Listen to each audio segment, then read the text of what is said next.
இயேசுவில் அன்பார்ந்தவர்களே, இன்று அன்னையாம் திருச்சபையோடு இணைந்து நாம் திருக்குடும்ப பெருவிழாவை இன்று நாம் கொண்டாடி கொண்டிருக்கின்றோம். இன்னைக்கு பவனியில் வரும்போதே நல்ல ஜோடியாக ஒரு குடும்பமாக அணிவகுத்து ஆண்டவருடைய இல்லத்திலே அவர்கள் வந்திருக்கின்றார்கள். அதே போன்று நீங்களும் நிறைய பேர் குடும்பமாக வீட்டிலேருந்து வந்திருப்பீங்க. ஆனால் உள்ளே வரும்போது 2 சைடாக போயிருப்பீங்க. அப்படி தானே? ஒரு நாள் ஒரு வீட்டில் எப்போதுமே நல்ல சந்தோஷமாக இருக்க சிரிப்பு சவுண்டு கேட்குமா. அது அடிக்கடி அந்த வீட்டு பக்கமாக போகிறவங்களுக்கு ஒரே இதாக இருக்கும். என்னடா இந்த வீட்டில் மட்டும் நல்ல சந்தோஷமாக இருக்காங்களே, நல்ல சிரிச்சுட்டு நல்ல ஜாலியாக இருக்காங்களேன்னு சொல்லிட்டு எப்போதுமே ஏதாவது சொல்லிட்டு போவாங்களாம். அப்போது இந்த சந்தோஷத்திற்கு அந்த சிரிப்புக்கு என்ன காரணம் அப்படின்னு சொல்லிட்டு ஒருத்தர் அவங்க வீட்டுக்கு கேட்க போனார். ஏன்னா ஒருத்தவங்க நல்ல சந்தோஷமாக இருந்தால் மற்றவங்களுக்கு ரொம்ப பிடிக்கும். அப்படி தானே? உண்மையை சொல்லிட்டாங்க. பிடிக்காது. அடுத்தவங்க நல்லா இருந்தால் நமக்கு பிடிக்காது. அதே நமக்கு நல்லா இருந்தானா அடுத்த மாத கண்ணு போடக்கூடாது அப்படின்னு இருப்போம். அப்போ இவருக்கும் ஒரே ஆச்சரியம், என்னடா இந்த குடும்பம் மட்டும் நல்ல சந்தோஷமாக எப்போதுமே நல்லா சிரிச்சு எடுத்துட்டு இருக்காங்களே, எப்படி இந்த சந்தோஷம் அவங்களுக்கு இருக்கு, அதையும் நாம் கேட்டு தெரிஞ்சுக்குவோம்னு சொல்லிட்டு அந்த வீட்டுக்கு உள்ளே போனாராம். உள்ளே போனோன்னா அந்த கணவன் உட்கார்ந்துருக்காரு, மனைவி அங்கே கிச்சனில் வேலை செஞ்சுட்டே இருக்காங்க. உடனே இவர் போயிட்டு, நாங்கள் அடிக்கடி இந்த வீட்டு பக்கமாக வரும்போதெல்லாம் உங்கள் வீட்டில் நல்ல சிரிப்பு சவுண்டாக இருக்கும், நீங்கள் நல்ல சந்தோஷமாக இருக்க பார்த்து எங்களுக்கே பொறாமையாக இருக்குது. அந்த சந்தோஷத்திற்கு அந்த சிரிப்பிற்கு என்ன ஒரு இது, எப்படி நீங்கள் இவ்வளவு இதாக சந்தோஷமாக சிரிச்சுட்டு இருக்கீங்க அப்படின்னு சொல்லி கேட்டாராம். உடனே அவர் கேட்டவுடனே மேலும் கீழும் பார்த்தார். நாங்கள் எப்படி சந்தோஷமாக இருக்குன்னு சொல்லிட்டு உனக்கு தெரியணுமான்னு கேட்டார். உடனே அவர் சொன்னார், ஆமாம் எனக்கும் அது தெரியணும், நீங்கள் எவ்வளவு சந்தோஷமாக இவ்வளோ சிரிப்போடு இருக்கிறது காரணம் என்னன்னு சொல்லிட்டு எனக்கும் தெரியணும், ரொம்ப ஆவலாக இருக்குது, அதனால் நீங்கள் சொல்லுங்கள் உங்களுடைய அதனோட சீக்ரெட் என்ன அப்படின்னு சொல்லிட்டு. உடனே மனைவி அங்கே கிச்சனில் இருக்கும்போது இவர் இங்கேருந்து ஏமா ஒருத்தர் வந்திருக்காரோ, உடனே ஒரு காஃபி கொண்டு வான்னு சொல்லி கூப்பிட்டார். உடனே அங்கேருந்து ஒரு டம்ளர் வந்தது, படார்னு அவர் மண்டையில் அடிச்சிருச்சு. அங்கே உள்ளேந்து ஒரே சிரிப்பு சவுண்டு, உள்ளேந்து ஒரே சிரிப்பு சவுண்டு. மனைவி கொஞ்ச நேரம் கழிஞ்சது, ஏமா இன்னும் டீ வரலையா அப்படின்னு சொல்லி போடலையான்னு கேட்டோன்னே அடுத்த ஒரு டம்ளர் வந்தது. உடனே இவர் கொஞ்சம் திரும்பிட்டார், டம்ளர் கீழே விழுந்துருச்சு. உடனே இவர் ஒரே சிரிப்பு. உடனே கிட்ட நின்று அவர் பார்த்தார், மேலையும் கீழையும் பார்த்துட்டு வந்தார். இப்போ புரிஞ்சதா எங்களுடைய சந்தோஷம்? எங்களுடைய சந்தோஷம் இப்போ உனக்கு புரிஞ்சதா? அவன் எதுவுமே பேசலை. ஏதாவது பேச முடியுமா? ஏன்னா மண்டையில் ஏற்கனவே அடியை வாங்கிட்டான், அதனால் எதுவுமே பேச முடியல. இப்படி தான் நம்முடைய குடும்ப வாழ்வு சந்தோஷமாக போயிட்டுருக்கு. அப்படி தானே? எல்லாம் தலைகளை போடுறீங்களே, அதான் உண்மையா? குடும்ப வாழ்வு என்பது என்ன? குடும்ப வாழ்வு எப்போ ஸ்டார்ட் ஆகுது? அந்த குடும்ப வாழ்வு என்பது எப்போ ஸ்டார்ட் ஆகுது? நிறைய பேர் சொல்லுவாங்க திருமணம் ஆன உடனே. எப்போ? அந்த தாலியை கட்டி முடிச்சோடனே அவங்க குடும்ப வாழ்வை தொடங்குகின்றார்கள். அதில் நிறைய பேர் அந்த ஓலை எழுத வருவாங்க. அந்த ஓலை எழுத வரும்போது அதில் ஒரு கேள்வி வரும், எதற்காக திருமணம் செய்ய வேண்டும்? எல்லா கேள்விகளும் நல்லா அழகாக எழுதிட்டே இருப்பவங்க அந்த கேள்வி வந்தோடனே எங்கள் மூஞ்சியை பார்ப்பாங்க. ஏதோ நாங்கள் கல்யாணம் பண்ணுறது மாதிரி, நாங்கள் குடும்ப வாழ்வு வாழ்கிற மாதிரி நேரே எங்களை மூஞ்சியை பார்ப்பாங்க. என்னான்னு கேட்பேன், அதை இந்த கேள்வி எப்படி எழுதணும்? நான் சொல்லுவேன், நான் கல்யாணம் பண்ண போகிறேன்னா இல்லை நீங்கள் கல்யாணம் பண்ணி வாழ போகிறீங்களா? நான் கல்யாணம் பண்ண போகிறேன்னா அல்லது நீங்கள் கல்யாணம் பண்ணி வாழ போகிறீங்களா? நாங்கள் தான் வாழ போகிறோம் ஃபாதர். ஏம்மா அப்போ நீங்கள் தானே எழுதணும், என்கிட்ட வந்து இந்த கேள்வி கேட்குறீங்களே. அப்போ அடுத்த கேள்வியிலே அந்த கேள்வியே அதுக்கு பதிலாக இருக்கும். அடுத்த கேள்வி பார்த்தீங்கன்னா அதுக்குள்ள பதிலை வந்து கேள்வியாக கொடுத்துருப்பாங்க. அப்போ நான் சொன்னேன் இந்த கேள்விக்கு அதுக்கு என்ன இதுன்னு கேட்பேன். முடிச்சுட்டே உட்காந்துருப்பாங்க. சரி அவ ஏதோ எழுதுங்க அப்படின்னு சொன்னோன்னா அப்புறம் எங்கிட்ட கேட்பாங்க ஒரு சிலது, சரி எதுக்காக கல்யாணம் பண்ணுறோம், ஒருவர் என்ன பண்ணணும் தூக்கு போட்டு மிதிக்கணும், ஒருவர் என்ன பண்ணணும், அடுத்து மண்டையை உடைக்க வேண்டும், அப்படிதானே? அப்போ என்ன எதுக்கு திருமணம் பண்ணணும்? ஒருவரை ஒருவர் நேசிக்க வேண்டும், ஒருவரை ஒருவர் அன்பு செய்து வாழ திருமணம் செய்ய வேண்டும் அப்படின்னு சொல்லி எழுத முடிச்சுட்டு போயிடுவாங்க. அடுத்து கல்யாணத்துக்கு வருவாங்க. கல்யாணத்தை வந்து நிற்பாங்க. எப்பண்டா இந்த தாலியை கட்டி முடிக்கணும் அப்படி தான் இருக்கும் அவங்களுடைய எண்ணங்கள். இங்கே வந்து நிற்பாங்க. பல கேள்விகள் கேட்கப்படும். எல்லாரோட மேரேஜில் கேள்வி கேட்டாங்கல்ல, முழுமான சுதந்திரத்துடன் வாழ அவரை ஏற்றுக்கொள்ள வந்திருக்கின்றீர்களா? வந்திருக்கிறேன் அப்படின்னு சொல்லணும். இப்படி தான் ஒரு நாள் வந்து ஒரு மேரேஜ் இதில் தான் வந்து எல்லாருமே அந்த பொண்ணு மாப்பிள்ளை நிற்காங்க. எல்லாருமே வந்து நிற்காங்க. சொந்தக்காரவங்க சாட்சி கையெழுத்து போடுறவங்க, அவங்க அப்பா அம்மா வந்து நிற்காங்க. அப்போ வந்து பையன்கிட்ட ஒரு கேள்வி கேட்டுட்டு இருந்தேன். அவன் எதுவுமே பதில் சொல்லலை. கிட்ட நிற்கவர் சொல்லு என்ன சொல்லுப்பான்னு சொல்கிறாரு. அதில் வந்து நீ முழு மத சுதந்திரம் வந்திருக்கிறாயா? வந்திருக்கிறேன்னு சொல்லுன்னு சொன்னார். வந்திருக்கிறேன்னு சொன்னார். சரி, ரெண்டாவது கேள்வி கேட்டது. அதுக்கும் பையன்றது பதிலில் அவர் அப்படி. நான் சொன்னேன் அந்த பொண்ணு டைமா இவரை கல்யாணம் பண்ண சம்மதமானு கேட்டேன். யாரை பதில் சொன்னது யாரு? பையனோட அப்பா. ஏமா உங்கள் வீட்டுக்காரராக வர போகிற எந்த பதில் சொல்லலை, அவர் தான் பதில் சொல்கிறாரு. எப்படி உங்களுக்கு ஓகேவான்னு கேட்டேன். எப்படி இருக்கும்? அப்போது அந்த பதிலை கூற வேண்டியது யார்? திருமணம் செய்ய போகிறார், அது குடும்ப வாழ்வை வாழ போகிறவர் சொல்லணும். அதை விட்டுட்டு இந்த கூட நிற்கவங்க பார்த்தீங்களா, அவங்க தான் அங்கேயே குழப்பி விடுறது. அப்போவே குழம்பிடும். அவன் சொல்லுவான், நான் சொல்லவே இல்லை, ஆனால் சாமியார் கல்யாணம் பண்ணி விட்டான்னு சொல்லுவான்.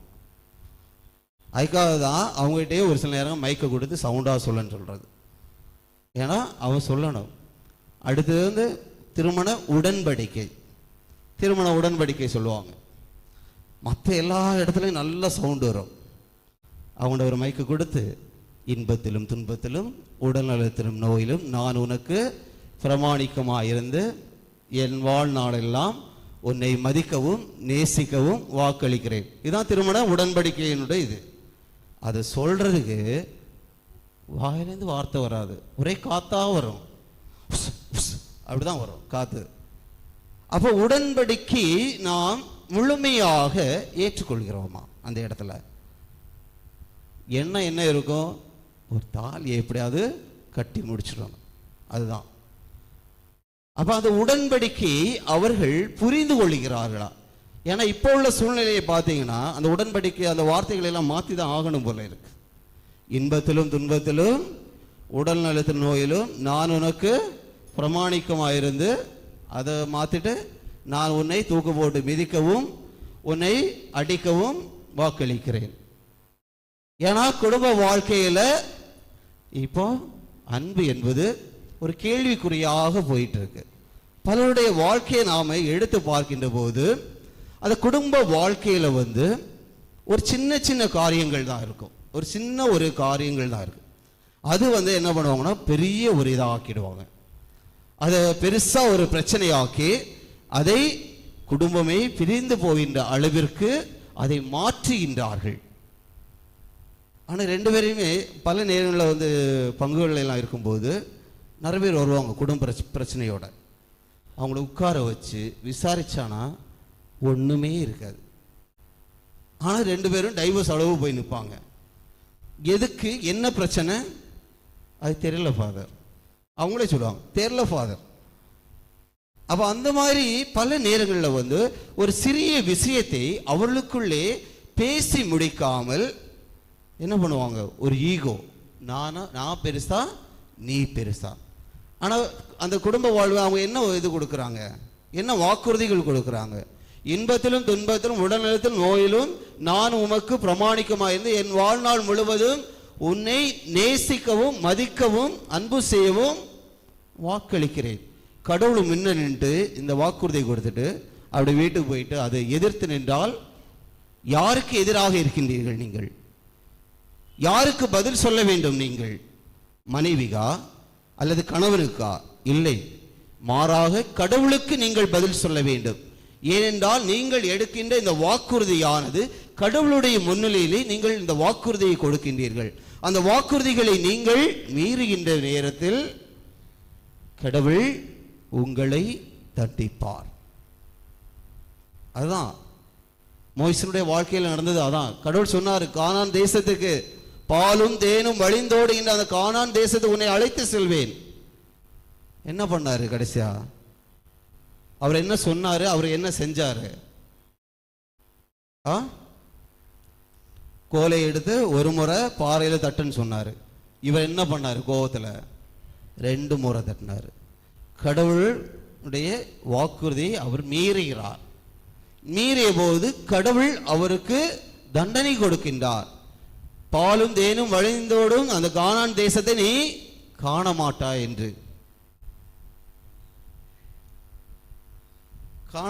என்று அவர் சொல்லுகின்றார். அதே போன்றுதான் அவர் கடைசி வரைக்கும் கானான் தேசத்தை பார்க்கவில்லை. அப்போ கடவுள் முன்பாக ஒரு குடும்ப வாழ்வை நீங்கள் ஏற்றுக்கொள்கின்ற போது அந்த குடும்ப வாழ்வை நீங்கள் எவ்வாறு வாழுகின்றீர்கள்? அதுதான் இன்றைய ஒரு கேள்வியாக இருக்கிறது. ஏன்னா குடும்ப வாழ்வு என்பது ஒருவரை ஒருவர் அன்பு செய்து வாழுகின்ற ஒரு வாழ்வு, ஒருவரை ஒருவர் புரிந்து கொண்டு அவர்களை ஏற்றுக்கொண்டு வாழுகின்ற ஒரு வாழ்வை தான் நாம் குடும்ப வாழ்வு என்று. அதை தான் நம்முடைய திருக்குடும்பமாக எடுத்துக்காட்டாக யாரை சொல்லுகிறோம்? சூசை, மரியாள், இயேசு, இவர்கள் 3 பேரும். இவருடைய 3 பேருடைய வாழ்க்கையை நாம் சற்று எடுத்து பார்ப்போம். அவருடைய வாழ்க்கை எவ்வாறு இருக்கின்றது? ஏனென்றால் அவருடைய பண்புகளை நாம் பார்க்கின்ற போது முதல்ல சூசைப்பர் ஒரு தகப்பனாக இருந்து அந்த குடும்ப தலைவராக இருந்து அந்த குடும்பத்தை வழி நடத்துகின்றவர். அவருடைய பண்புகள் என்னென்ன? அன்னை மரியாள் ஒரு குடும்ப தலைவியாக இருந்து குடும்பத்தை நடத்தி செல்வார். அவருடைய பண்புகள் என்ன? ஆண்டவர் இயேசு கிறிஸ்து அந்த குடும்பத்திலே கொடுக்கப்பட்ட ஒரு செல்வம், குழந்தை செல்வம். அந்த குழந்தையினுடைய பணிகள் என்ன என்பதை நாம் சிந்தித்து பார்ப்போம். முதலில் சூசையப்பர், அவருடைய பண்புகளை நாம் பார்க்கின்ற போது அவர் யாரு? முதல்ல ஒரு நீதிமான், நேர்மையாளர், ஒரு நேர்மையான ஒரு மனிதராக இருக்கின்றார். அதைத்தான் மத்தேயு நற்செய்தி 1ஆம் அதிகாரம் 19வது வசனத்திலே நாம் பார்ப்போம். அவர் ஒரு நேர்மையாளர் என்று கூறப்பட்டிருக்கும். இரண்டாவதாக மரியாளை ஏற்றுக்கொண்டவர். ஏன்னா எந்த ஒரு சூழ்நிலை மரியாள் எப்படி கரு உருவாச்சு எல்லாமே அவருக்கு தெரிந்தது. தெரிந்தவுடன் அவர் என்ன பண்றாரு? அப்படி விட்டுட்டாரா? இல்லை, நான் கூடி வாழவே இல்லை, நான் கல்யாணம் பண்ணல அவளை, அதனால நான் ஏற்றுக்கொள்ள மாட்டேன் அப்படின்னு சொல்லி போனாரா? இல்லை, கடவுளுடைய சித்தம். அதனால அவர் என்ன மரியாளை அவர் ஏற்றுக்கொள்ளுகின்றார். மத்தேயு 1:24 நாம் பார்க்கின்றோம். மரியாளை அவள் கனவிலிருந்து எழுந்து மரியாவை அவள் ஏற்றுக்கொண்டார். மூன்றாவதாக அவர் ஒரு கடினமான ஒரு உழைப்பாளி. அவர் செய்வது தச்சு வேலை, கடினமாக உழைப்பவர். தன்னுடைய குடும்பத்திற்காகவும் மற்றவருடைய நலனுக்காகவும் அவர் உழைப்பவர். இதுதான் மத்தேயு நற்செய்தி 13:55 நாம் பார்ப்போம். இவர் தச்சருடைய மகன்தானே என்று இயேசுவை குறிப்பிடும் போது அவருடைய தொழிலை அங்கே குறிப்பிடுவார்கள். யோசேப்பினுடைய அந்த தொழில் தச்சு வேலை அவர் செய்து வந்தார்.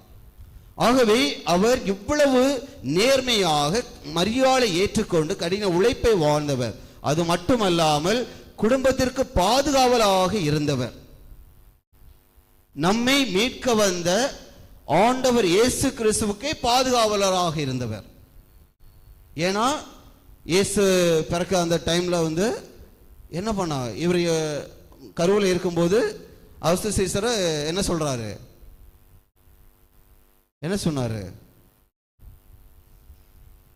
உங்களுடைய பெயர்களை எல்லாம் பதிவு செய்ய, உங்களுடைய இடத்துக்கு போங்க, சொந்த உறவு எல்லாம் யார் காவலாக இருக்கின்றார்? அன்னை மரியாளுக்கு யோசேப்பு தான். அன்னை மரியாள் யாரை தாங்கி கொண்டிருக்கிறார்? ஆண்டவர் இயேசுவை. அப்போ மெசியாவுக்கே பாதுகாப்பாக இருந்து வழிநடத்தி சென்றவர். இரண்டாவதாக அன்னை மரியாள், அவருடைய வாழ்க்கையை நாம் பார்க்கணும். அவருடைய பண்புகள் எவ்வாறு இருக்கின்றது? முதலிலே இதோ ஆண்டவரின் அடிமை என்று லூக்கா நற்செய்தி 1ஆம் அதிகாரம் 38வது வசனத்திலே அவர் சொல்லுகின்றார். கடவுளுக்கு நான் அடிமையாக இருக்கிறேன் என்று தன்னையே முழுமையாக அர்ப்பணம் செய்கின்றார். அவர் நல்ல ஒரு பண்பாக இருக்கிறது. இரண்டாவதாக கணவனை நேசித்து அவரோடு பெத்லகேம் செல்கின்றார். ஏன்னா குழந்தையை பெற்றெடுக்க வேண்டும், அங்கு இவருடைய பெயர்களையும் பதிவு செய்ய வேண்டும். அதனால கணவனோடு இணைந்து அவரும் செல்லுகின்றார். அதுதான் லூக்கா நற்செய்தி 2ஆம் அதிகாரம் 5வது வசனத்தை பார்ப்போம். மூன்றாவதாக கணவனோடும் பிள்ளைகளோடும் எகிப்திற்கு வாழ செல்லுகின்றார்கள். மத்தேயு நற்செய்தி 2ஆம் அதிகாரம் 14-15 நாம் இதை பார்க்க முடியும். ஏனென்றால் குழந்தையை கொல்வதற்கு ஏதோ தேடு கொண்டிருக்கின்றான். ஆகவே குழந்தையை காப்பாற்ற வேண்டும். அதற்காக அன்னை மரியாள் தன்னுடைய கணவரோடு இணைந்து வாழ்வதற்காக எகிப்திற்கு அவர்கள் தப்பி செல்கின்றார்கள். அடுத்ததாக நாம் பார்க்கின்ற போது பக்தியுள்ளவளாகவும் பிள்ளையை எருசலேம் ஆலயத்திற்கு எடுத்து செல்கின்றார். ஏனென்றால் இவள் கடவுள் மீது முழு நம்பிக்கை உள்ளவர். கடவுள் சொன்னது நிறைவேறும் என்று நம்பியவள். அது நிறைவேறியது. ஆகவே குழந்தையை கடவுளுக்கு ஒப்புக் கொடுப்பதற்காக ஆலயத்திற்கு அவர்கள் எடுத்து செல்கின்றார்கள். அதை நாம் லூக்கா நற்செய்தி 2ஆம் அதிகாரம் 42வது வசனத்திலே நாம் பார்க்க முடியும். அடுத்ததாக மற்றவர்களுக்கு ஓடோடி சென்று உதவி செய்கின்ற நல்ல ஒரு பண்பு. அதைத்தான் எலிசபெத்திற்கு உதவி செய்கிறார். லூக்கா நற்செய்தி 1ஆம் அதிகாரம் 39 42 நாம் பார்க்க முடியும். அடுத்தது மகனிடம் பரிந்து பேசுகின்ற ஒரு தாயாக இருக்கின்றாள். யோவான் நற்செய்தி 2ஆம் அதிகாரம் 1 முதல் 12 நாம் பார்க்க முடியும். கானா ஊர் திருமணத்திலே அங்கு அந்த மக்களுக்காக இவர் பரிந்து பேசுகின்றார். இவ்வாறாக அன்னை மரியாள் ஒரு தாயாக இருந்து அந்த குடும்பத்தை மிகவும் சிறப்பாக வழிநடத்தி செய்கின்றார். மூன்றாவதாக இயேசு ஒரு குழந்தையாக இருக்கின்ற போது பெற்றோருக்கு பணிந்து வாழ்ந்ததாக கூறப்படுகிறது. அதை லூக்கா நற்செய்தி 2ஆம் அதிகாரம் 51 நாம் பார்க்கிறோம். பெற்றோருக்கு பணிந்து அவர்களை மதித்து வாழ்ந்தார். அடுத்ததாக அனைவருக்கும் உகந்தவராக வாழ்ந்தார். லூக்கா நற்செய்தி 2ஆம் அதிகாரம் 52வது வசனத்திலே நாம் அதை பார்க்க முடியும்.